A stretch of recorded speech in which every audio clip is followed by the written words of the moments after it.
I've been doing a lot of research, and a lot of my friends are like, hey, my marriage isn't working out. How are you making yours work? And I know you've been through the gutter. And I'm like, mm hmm. How are you making your marriage work? And nowadays, when I view marriage, I see celebrities getting married left and right. No offense, but I feel like Jennifer Lopez changes her marriages like she changes her underwear. If you get what I mean. I'm not trying to disrespect her, but just that's how I feel like it is. Like people are like, irreconcilable differences. Like next, it just didn't work out. Next, it just didn't work out. Next, and that can cause a lot of turmoil in our relationships, in our health, and in our mental health. So today's video is going to be talking about marriage. So if you guys want to get your popcorn ready, get your juices ready, because we're going to be talking about all the good stuff and about marriage and how it's going to help you stay motivated in your marriage. Hopefully, get your groove on and love each other, one another, the way you're supposed to love each other. Because let me tell you guys, it is difficult to love someone. It can be difficult. I mean, sometimes you just want to look at your husband and you just want to throw a punch and be like, why don't you get up and do it? Why don't you go and get that? I've been doing this and this and this and this and this. Why don't you for 5 minutes just get up and please, for that love? And you just like, everybody has their moments. But you know what? God always loves you regardless. He doesn't stand there and go, hey, Jessica, today I'm not going to love you. Nah, I don't feel like loving you today, Diana. I just don't. Hey, Cynthia, you suck today. I'm really mad at you. I think today I'm just not going to bless you. I think I'm going to ignore you. I'm going to forget about you. I'm going to pretend that you're not even there. I'm just going to block you. Block? You're blocked out of my life. Block? You really think that that's how it works with him? God even shows mercy even when we don't even deserve mercy. Sometimes we don't even deserve his grace or his mercy, and he's so merciful that he still shows it to you. And sometimes you're just like, wow, like I didn't deserve that, but like he gave it to me. So if you guys want to get into this whole juicy conversation, then stay tuned, because that's exactly what we're going to talk about, is how to uplift our marriage in a godly way, because that also can drag us down and can make us depressed and can help set our mindsets in the wrong way. So we're going to be talking about marriage today. So hi, if you're new to my channel, welcome to the Wisdom Talk. And today we're going to be talking about marriage and why. It's because in the Wisdom Talk show, we talk about everything and anything there is to talk that has to do with your mental health.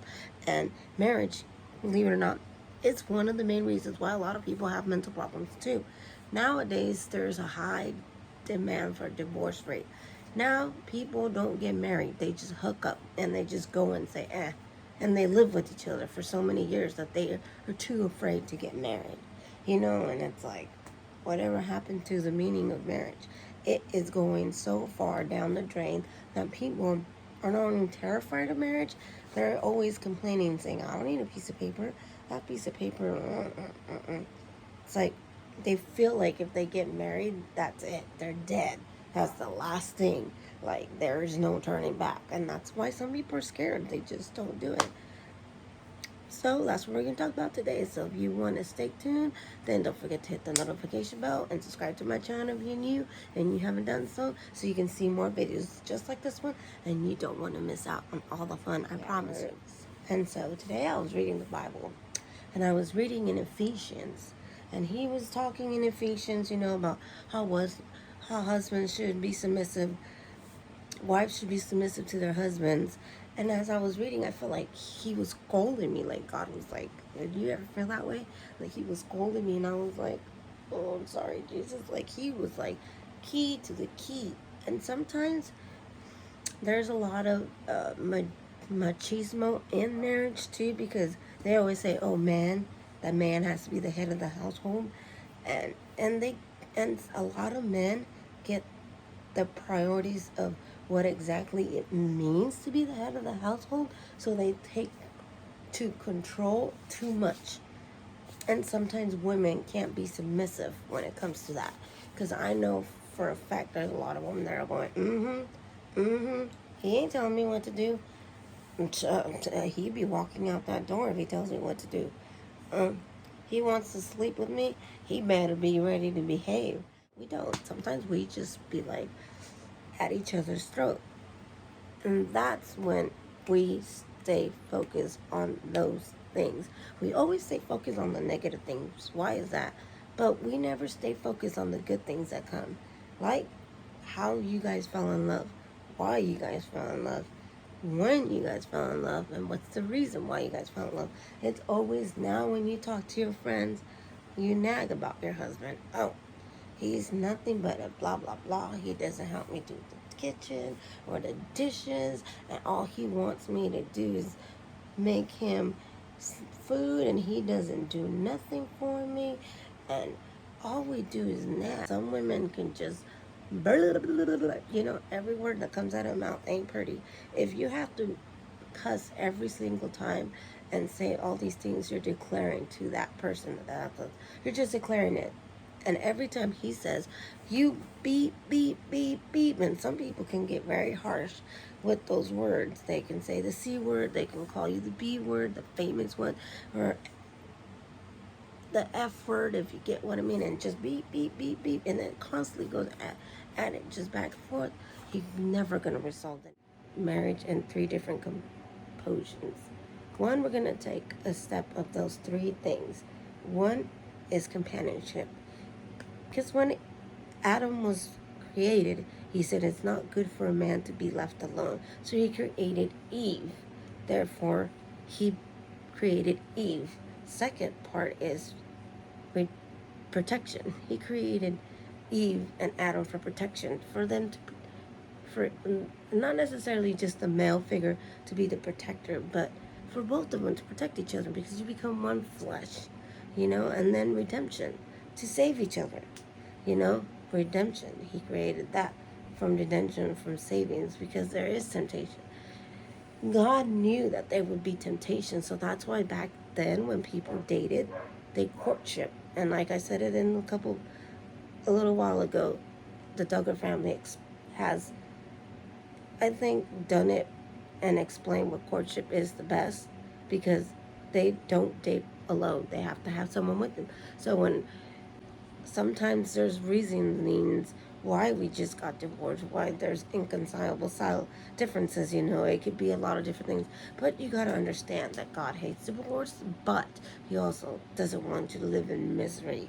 And I'm not saying that, yeah, you should get a divorce, or no, you shouldn't, you're a bad person. No, I'm just trying to define marriage, and hopefully this helps you guys.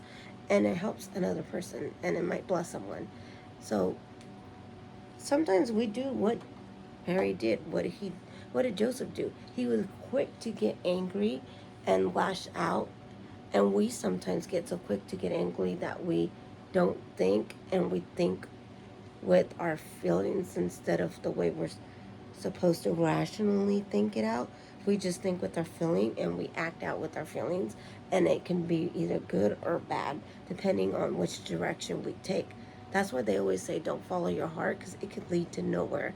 Because if that's the case, we would all be doomed. So when the angel appeared to Joseph, sometimes when we see how Joseph was about to react, and then the angel was like, Joseph, wait, listen. Sometimes that's what we need, is to sit down and read the Bible, or sit down, or to give it to God, or to pray, or to just time to reflect and think and be like, listen. And sometimes we act the opposite. We want to just stay angry, stay mad, stay focused, and just keep throwing those pebbles that at the end of the day, when we're done, we're too tired to be mad. We just put it underneath the boiling pot, just leave it there, and then we keep adding, and then one day, boom, you're like, why did it explode? Why did we explode? Why did it boil? So we have to talk our differences. I always tell people, it's like, give yourself 5 things about why you like this person. And when they ask you why they love this person, you'll realize if they love this person or not. Because sometimes whenever you ask this question to someone, they're like, "Ah, but I wish he would change this," or "I wish he would," and you're like, "Whoa, whoa, whoa, whoa." I always go, "Whoa, you just said you loved him." I do. Then why are you trying to change him? Because when you love someone, you love them unconditionally, just the way they are. Because Jesus doesn't pick or choose what day he's going to love you. Even on your worstest day, he would still love you. When he was getting like nailed to the cross, there was like murderers and some other bad people next to him, 3 other men. He forgave them. And he says, if you believe it, he forgave them. You know, it's just like that. We have to learn to love unconditionally, and that's hard to do when you don't want to. Sometimes we don't want to love our spouses, and we'd rather be, because it's easier, because there's something to fight about. It's easier because when it's at peace and it's calm, you're like, what's wrong? Why is he quiet? Why is he giving me flowers? Like, what do a lot of women do? Why are you giving me flowers? Why are you buying me chocolates? What did you do? Or what are you doing? You know, and we start thinking all these things, and it's like, okay. So we got to start practicing on giving it to God instead of giving it to the world. So with that said, I hope this video helped you guys. I hope this brings peace, love, and joy to your family. And start sharing this video with your friends. Hopefully this video helps people to find and stay married. And if you are the ones that are fighting for your marriage in a way that you want it to be meaningful, like me, then hearts to you, because it is hard, but believe me, it is the blessing, the best thing that has ever happened to me. And I'm not gonna like just give up because, oh Jesus, it's easier, just next. No, this is where it's meant to be, and this is the way it is, because God doesn't leave no one behind, and you shouldn't either. I love you guys. I hope this video helps you guys. And I have a tip. Clue for next video. And I really want to talk about this video because I feel like we need to talk about it more within our families, because our children are learning about this in the wrong way. And that's why a lot of young girls and a lot of young boys are lost. And when they start doing this grown-up thing that he created for marriage, we end up getting a lot of brokenness. Sex is something that a lot of people try to cure and say, oh, I have sex because I love her. And it feels what? But yet you won't marry this person. So we're going to talk about sex and everything in between next topic. So if you guys want to stay tuned, then don't forget to subscribe so you don't miss the next video. And I'll see you guys next time. Bye.